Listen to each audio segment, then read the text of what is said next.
when I talked 3 weeks ago or whatever, I didn't realize everybody was supplying PowerPoints, I think, and I didn't do one, and I managed to get all the way through my pages without a PowerPoint, so I thought I'd try and do that again.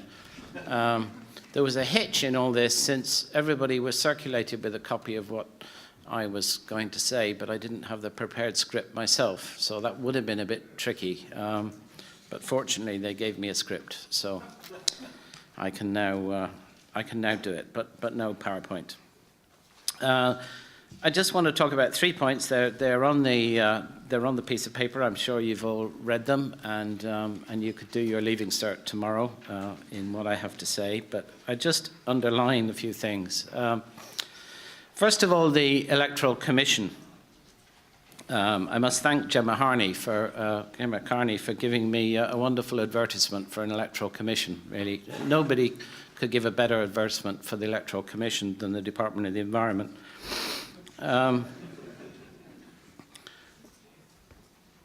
The responsibility for running elections does lie with that department. In not all countries of the world, but many countries, there is some kind of independent body. Sometimes those are completely independent in the sense that they run everything to do with elections. Sometimes they're semi-independent. They run some parts of elections, but not others. Britain has an electoral commission, as is laid out here, and it doesn't do the day-to-day running the elections, but it covers lots of other things. The more classic case is the Australian Electoral Commission, which is generally held up to universal acclaim. That has really all of the functions related to elections enlisted in it, and it's seen as independent. That doesn't mean it's appointed by someone on Mars. It's probably appointed by the government. Electoral commissions generally are, but they serve for more than the lifetime of the government, and they're not seen to be simply filled with party hacks, if that's not an unkind term. The Australian Electoral Commission covers most of the things that we want covered with elections, and I have a short list here. Managing the electoral register. People talk about what an appalling thing the electoral register is, and I think most of us know that it's a work of fiction, in as much as it's supposed to be a list of all those people who are living in the constituency and can vote. Some of them are dead, some of them have gone away, although for many of you that doesn't mean they shouldn't vote. But our turnout figures are based on a complete myth. We don't know what the real electoral register is, because nobody really cares about it. In other countries, it's automatic. You have the equivalent of PPS numbers, and everybody has to register somewhere. It's a stronger state control. We're a more independent-minded people here. We don't like that sort of thing. We don't like having identity cards. But in countries with identity cards, they have pretty good electoral register. So there's a cost and benefits. In Northern Ireland, I think, they've pretty rigid electoral registers for some reason now, which wasn't to everybody's liking, but it does seem to ensure that each person can only vote once and that they all live there. It manages public elections and referendums. It educates the community. It provides research and advice about change of the sort we've been talking about here. It administers all the financial administration, party registration, which parties can get funding, did they spend their money on the right sort of things, all of that. And it deals with the perennial question of electoral redistribution and constituencies. Now, we do all of those things. Some of them we do okay, and some of them we don't do very well. But we set up different bodies to do it. So we have a standard in Public Offices Commission that looks after finance. We, usually by the time the referendum comes around, set up a referendum commission to inform people about the details of the referendum. And we have various other ad hoc bodies to deal with electoral redistribution. We leave local government to look after the electoral register. It's a mystery to me, actually, how on earth it ever happens. I spent a whole year in America once, and the person who lived in my house, who was an Irish citizen, he had an Irish passport, one of those Americans with an Irish passport, because his great-great-granny came from Cavan. He wanted to be on the electoral register, so he made sure he was put on the electoral register. And when I came back, I made sure he was taken off again. But generally, that doesn't happen. That was my small contribution to the electoral register. I didn't want him to depress turnout. But generally, that's done at local level, as you heard from the document from the Department of the Environment. It wasn't quite at the top of their agenda at the moment. Someone else does that. As far as educating the community about electoral rights, providing research, advice, and assistance on matters, I'm not really sure who does that. Probably RTE does more of that than anybody else. But it's not considered any kind of government function. I think the main advantages of such a body, whether it's that sort of body or one more like the British one, is that a body can be relatively independent and proactive on some of these things. It can bring to our attention that there might be a better way to do things. There might be a better way to count the votes. The Australians spend ages working about how to count the votes in their STV system, and they don't use it for anything particularly important, but they still spend more time almost every year than we've spent in the last 100 years thinking about how to count the votes. And it's partly that I think they have electoral commissions whose job it is to worry about these things. It's nice to have someone to highlight things. Political scientists would love an electoral commission because they'd keep coming and giving us work. So I think the key thing about an electoral commission, it's been in, I think, the last 2 programs for government. We haven't seen it yet. It may be not unconnected to the fact that to set one up, you'd move civil servants from one place to another, and perhaps they don't want to be moved. But with the Haddington Road Agreement, that should be quite simple. So we may yet see one in the lifetime of this government, but I'd say don't hold your breath. I'm still waiting to see the referendum commission to deal with the election referendum on abolition of the seanad. What's significant, I think, is that such a body will care about such things and will be proactive. A note of caution, though. We've talked here about how big should constituencies be, 5, 6, 7? Should they cross county boundaries or not? Who's going to decide that? Is an independent electoral commission going to decide that? Why should they decide that? Or are they going to provoke public debate? But in that case, who should decide it? So there are big, really difficult decisions which are simply not administrative ones that somebody's got to make. And arguably, it should be the politicians who are elected who are making those big decisions, except where prescribed by the Constitution. A second area of convenience voting, I've called it. I came across that term the other day. I think it's rather nice. But making voting easier. There was a time when voting was a duty and we did it, but times change and we'll only do our duty now if it's convenient. I guess it's, well, I don't do these things, but it's probably got going to Mass on Saturdays. There are lots of ways to make voting easier. Postal voting, somebody mentioned.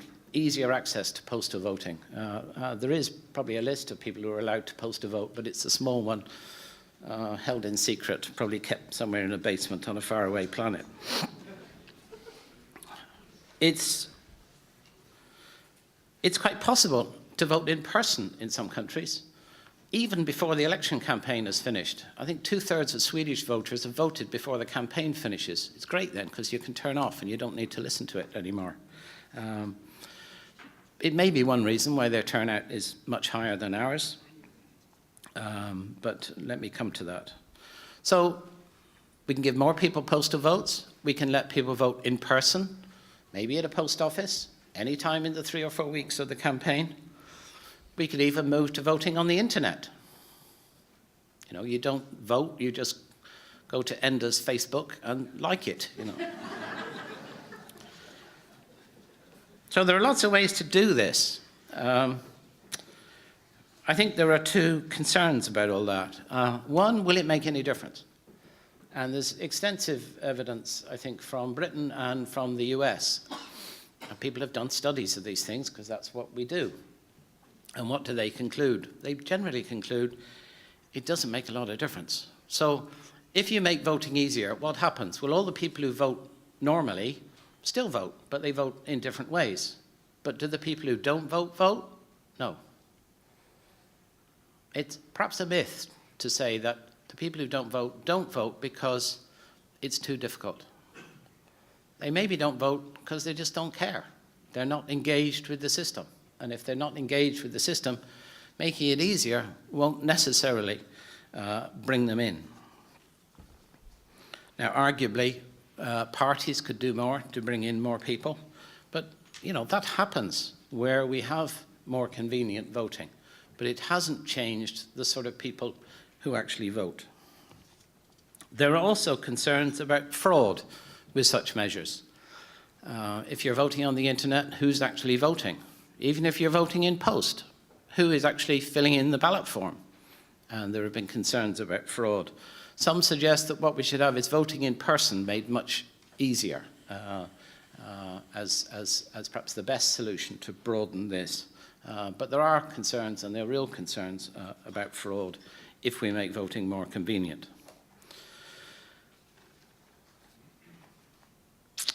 We normally vote on Thursdays. I don't know that we're the only Catholic country in the world that votes on Thursdays, but we probably are. Let me say we are, because it's a nice sweeping statement. Catholic countries usually vote on Sundays. Why don't we vote on Sundays? Because Britain votes on Thursdays. And so we thought, well, we've got to vote on Thursdays. And then if we had said we wanted to vote on Sundays, we'd have probably upset Presbyterians who don't like voting on Sundays. They don't like doing things on Sundays. I used to play cricket for a team in Scotland, played on a public park, and we weren't allowed to play on Sundays because God didn't like you playing cricket on Sundays. And then we had relaxation. God let us play one Sunday in 4. I thought it was terrific.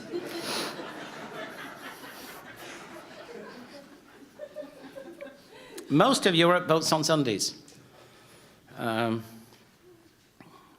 Some countries vote on 2 days or 1.5 days, and the suggestion was made Friday and Saturday, fine, Friday and Saturday, Saturday and Sunday, Saturday and Sunday and Monday. Saturday and Sunday are great, really, because you don't have to close the schools, which is where we vote. Seems a good idea to me, but what difference would it make? In principle, we would say it would make life easier for most voters. For some, maybe it would make life more difficult, but for most voters, it ought to make life easier. There's very clear statistical evidence that countries that vote on Sunday have higher turnout than countries that don't. But in the main, they've always voted on Sunday. If we suddenly changed the day, it wouldn't necessarily mean that our turnout would go up 15%. I think that would be the wrong conclusion. But many would argue if we voted on Saturday and Sunday, or even Sunday, our turnout would be higher. I have some skepticism on that, although I remember arguing with the previous minister that that's the right way to go. But you know, certainly that's the statistical evidence. I think last referendum was on a Saturday, and the Referendum Commission conducted a survey, as it does, and asked people, and 16% found Saturday voting easier, and 15% found it harder, and 69% said it made no difference. So you can take your choice. But over a longer period, conceivably, more people would get in the habit of going out to vote on a Sunday rather than a Thursday or a Friday. Okay. Thank you very much, Michael.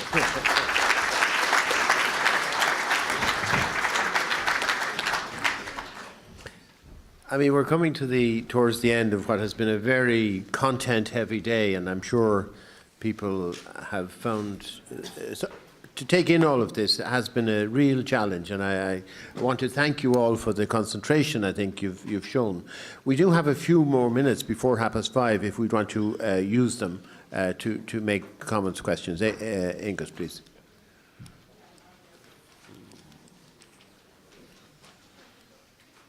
Could we have Angus first? Yeah. The Constitution gives us the right to vote at the moment, but kind of some of the restrictions by the electoral register prevents quite a lot of people from voting because they can't get onto the register in time because of the rolling. And I think that's one of the items that needs to be reflected if you have the right to vote, to ensure that you can exercise that vote. So, for instance, in between elections, you're entitled to apply on the supplementary register. But that closes kind of very shortly after an election is called, but also it's quite difficult to fill out those forms because you have to go to a Garda station. And not a lot of people want to go to a Garda station to fill out any form. Whereas in the past, you could fill out the supplementary register and be on the register during the election period. And there was a change brought in, which meant that you have to fill it in. If we went back to the original system, that anybody who went on the supplementary register would then have to prevent fraud and stuff like that people would be concerned about, would have to provide ID when they vote. That would prevent that, but it would allow people, especially young people who are coming of age during that period, who are 18, or people who have moved house and that, who want to vote in an area. I think that would help address the fact that some people can't exercise the right to vote, even though they should be entitled to. Okay, thank you very much. Michelle? Thank you.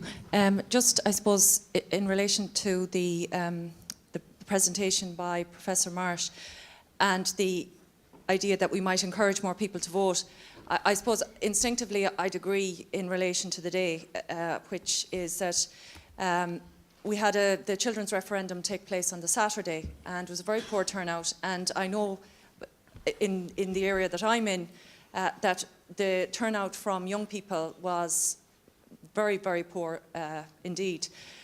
So I think that the way it's to be addressed, and I know we had this conversation about around the time of the looking at the voting age, and that it's education and interest, and people see where they connect into the system and how, you know, your vote does matter and it does count.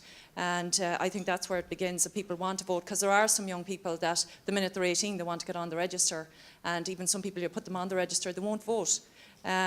But I think that's where it begins. All the rest is just tinkering around the edge. And another issue, and it's not, it's just in relation to the earlier presentation, is there's been a lot of talk about, you know, if local government worked better, local government reform, better resourced systems and so on, and that it might be an ease of the requirements on TDs and senators in constituency, I suppose particularly TDs. But I mean, nobody, or at least in the panel of experts, has referred to the fact there's a whole suite of changes already in train in relation to local government, including realignment, bringing some of the development companies into local government, reducing the number of councillors, abolishing town councils. That's all happening. So we already have a fair idea of a picture of what's going to happen, but there's been no commentary about how that feeds into what we're looking at in terms of complaints about clientelism and you know, if systems worked right, etc., which I'd be interested to hear about. And just finally a comment, because prior to a number of adverse comments in relation to the report from the department, I hadn't looked at it because I think we got it today. And I just glanced through it and I thought, well, you know, maybe depending on your interest area, but I mean, there's a lot of things there, including the fact that there's a minimum requirement of 30% men or women on the ticket, reduction in the spending limits, and we've already had boundary reviews for Doyle, and so there's an awful lot of work done. And in relation to the electronic voting, I mean, and also the review of the voting register, I mean, we need to do something more than just put people's names on the list and update it, maybe in connection with the PPS number, because I think it was 2008, prior to the last local elections, the minister at the time commissioned a nationwide upgrade of the electoral register. That isn't really that long ago, and still after that there were complaints. So, you know, that's not so long ago been looked at, and maybe it needs to be looked at with fresh eyes. And just on the voting machines, I mean, all you have to do is look to the addendum there and see how much it's cost the country afterwards. So, you know, I think that the most pertinent issues have been dealt with, and I think it would be very welcome as well if we did indeed establish the Electoral Commission as we're discussing, which is obviously in the programme for government. Thank you. Okay. Thanks. I think it is important, the point you make about the fact that the whole set of proposals on local government in train, and it hasn't maybe been referred to today, not in the response of the department and not in our discussion today. So I think that's a very important point. Any other comments? Sorry. No other comments. Oh, sorry. Yeah. Tom, if I can just have a quick response to two of those comments made. Sorry, I don't know your name. One is relation to civic education. You know, one of the things, we're talking about voter turnout, and I'm not at all an expert on the technicalities that Michael Marsh and Michael Gallagher are, and David Farrell, but one of the things that becoming increasingly obvious to people who look at democracy at all is that there's this strong connection between low political engagement and high levels of inequality. So there's a sense that we need, if we're having children in school for 14 years, that part of their education should be to understand what it is to grow up in a democracy and how important your vote is. I made my 7-year-old boy sit down and watch a programme about the suffragettes, which gave him nightmares. But I don't think I am a normal mom in that sense. The other one is the thing about complaints, and my job today was not to make a comment on what came back from the department, but I can't resist. You talked about there being complaints. They're not complaints. These are citizens asking questions of people who've been elected to and hold offices and are supposed to look after these things. So they're not complaints. Oh, right, okay.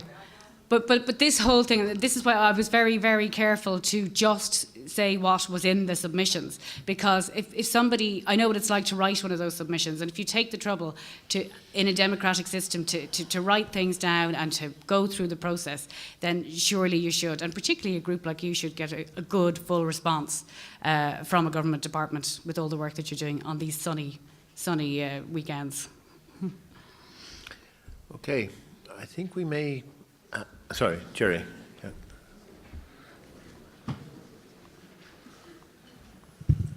Jerry Adams, it's more of a political comment. In every, even in our own time, in every movement for change which involved electoralism, the issue of registration became key. So in the southern states of the USA, in South Africa, and more recently in the north. And there was systematic resistance to getting people registered and giving people the right to vote. And I was taken by what Gemma said. There is a direct correlation. The poor do not vote. Those who are being treated unequally do not vote. Those who are disadvantaged do not vote. And that suits the establishment. So it isn't an accident that we have the mess that we have here, in my humble opinion. It's because that's the way the system works. And all of these matters that we have discussed here today all boil down to allowing for protection against fraud, that every citizen should be automatically registered to vote. So it should be made easy for a person to... politics is about anything else, but about empowerment. So, you know, education, information, and so on and so on. And then it's up to the political parties and the political activists to motivate people to vote for them if that's what they want to. But, I mean, if you're unemployed, if there's generational unemployment, if you have very low educational attainment, if you're living in bad housing, if you're rearing a pile of children, if they're going to bed hungry at night, if they're going out to school, if they go to school without breakfast, why would you vote? So that's the, you know, the profound political challenge that faces people, because this disenchantment with politicians and politics may just allow for a lot of venting, allow for a lot of cynicism, allow for a lot of unjustifiable and some justifiable comments about politicians, but at another level, it means that there are huge tracts, I don't want to name any of them, but huge tracts which are almost social dumping grounds where people have no connection at all with democracy, with the pursuit of human happiness, where it becomes victim of alcohol abuse, domestic abuse, drug abuse, and so on and so on and so on. So I think that's at the core. You know, at the core of it all, if this is about citizenship, then all citizens have to be treated equally. And the start is, my humble opinion, is to make it easy for people to vote. Okay. Thank you. Well, that may be an appropriate last word, actually, on today, because there is, I think, a real sense on the last hour or so that making sure that enabling people to vote is actually a really important value, and we have to find perhaps better mechanisms and better procedures to do that. But could I just maybe thank everybody for their attention? As I said, it's been a very content-heavy day. We will now, over the next hour or so, while some of you are resting, hopefully, we'll be trying to frame the ballot paper for tomorrow, and we'll come back to you with a draft ballot paper in the morning, which we will discuss in the morning. I really do want to thank the facilitators and the note takers. You know, it's been a long day for them as well, and as usual, I'm sure they've done a tremendous job. There you are. And I look forward to seeing you all, or as many of you as can make it, for dinner at 7:30, when there's an extra special, perhaps, reason to come to dinner this evening. Okay, thank you.